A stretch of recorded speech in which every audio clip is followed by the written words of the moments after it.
it was poor planning that caused a lot of the problems that we have today. This community was planned as a middle-income, working-class family where they wouldn't need services that they do today. They built the community without the social infrastructure in place that would allow people to access services in the same way they do, say, in downtown Toronto.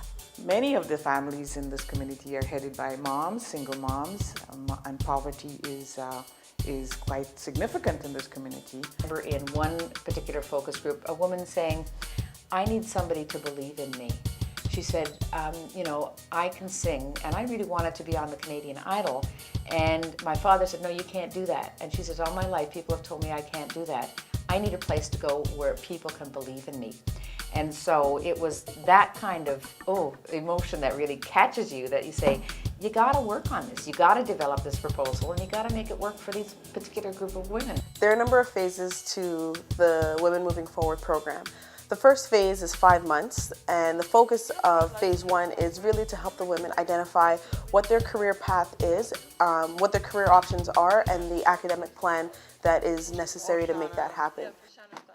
What did you learn from this article? You know, the power of personal values.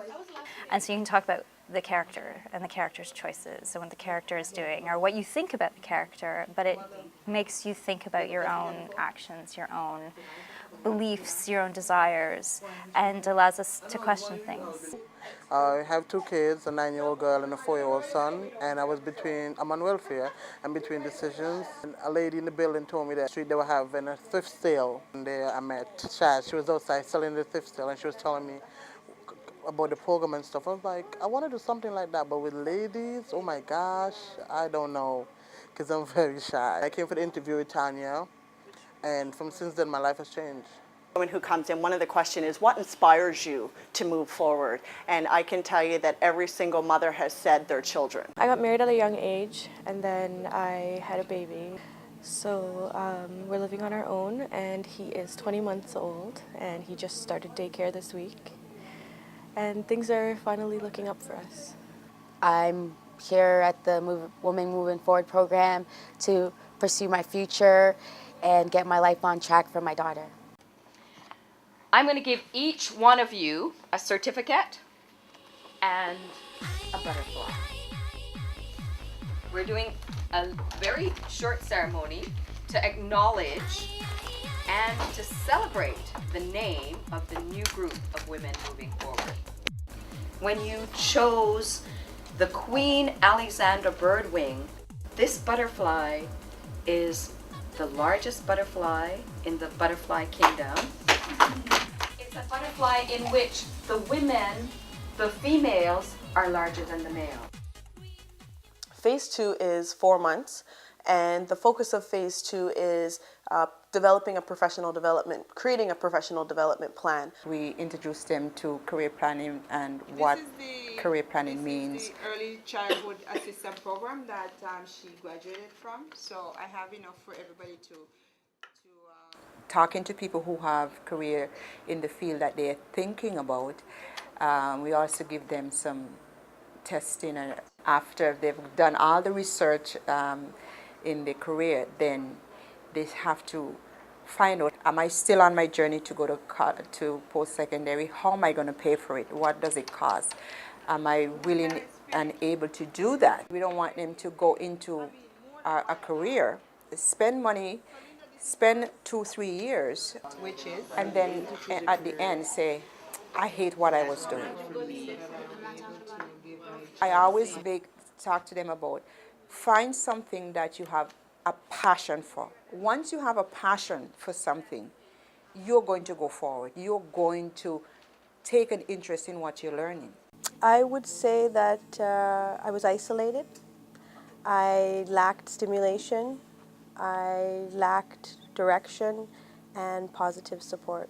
I think the Women Moving Forward program has provided me with a great network of support, comprehensive resources, and the necessary tools to become empowered, self-sufficient, and soon a contributing member of this community. Right now I'm in my 2nd year of university. I'm attending York University, and I'm doing a double major in Law and Society and Women in Studies, minoring in International Development. So maybe if you just do a check-in, your name and how you're doing this week. I started out the week a little bit rough. I feel a group talk has its importance in the way it fits into the Women Moving Forward program as a safe space that the women can come and speak to one another as well as a facilitator. Everyone here, and I'm learning so much, and I just want to continue the journey of being forward. It has a lot of open discussion and ways for women to communicate a lot of their issues and their struggles that they're facing, either personally, in the community, in the classroom, and through the topics that we discuss in the classroom. It's a way for the women to get provided different resources, get supports from one another, as well as being matched up with some of the counseling support as well. So there's all these other components in each participant's life that's going on that needs to be addressed and needs to be supported in order to help them move forward to achieve those goals that they've set. When I started, for me it was more a thing to make myself feel better, you know, being in a shelter. I come from a culture where shelters are kind of looked down upon and everything, so I was like, yes, okay, this shows me that I'm not just down and out, I might just be down.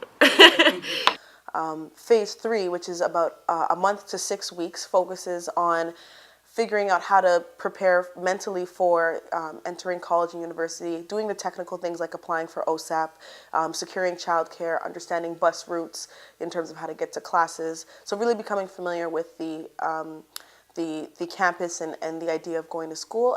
Phase 4 really focuses on making sure that not only she goes to school, but that she stays in school and feels supported as a parent and as a student. There's always somebody to call if I'm down and those days are like, oh God, I don't think I'm gonna do this. There's that person that's there that's saying, nope, you can. Come in, let's talk. Let's go over what the problems are and work it out. And it's just great to have that support, especially when you don't have the people that are closest to you giving you the support that you need. Women Moving Forward certainly does that. All the facilitators put themselves around the women to support them in every aspect of their lives, not just say, okay, you're here to get to post-secondary. We just don't focus on that, so we give them all the avenues and tools to get them rounded. It's a program that helps to train women through training, through education, through different modalities that help to empower women. Women are breaking the cycle of poverty so that their children can have a better life. And I've really seen it evolve and really doing well. I think it's a nice place it's at now, and I think it's great for the women. I visited the women. I was so pleased. They were so motivated and pumped and confident of wanting to change and move forward. Women Moving Forward overall needs a lot of funding. Women come in with various issues in this community. It's a safe space that women can come get supports within people that are dealing with issues similar to them. And I can't wait to get here in the morning. It's so exciting just being around everybody. It makes me hopeful for the future. It's just very exciting. And Women Moving Forward needs to have that funding to continue that the informal supports that the women can be offered. It would be devastating for the women and for me as a facilitator to lose this program. I think that the program's doing really spectacular things for providing opportunities for young women. I want to go to university.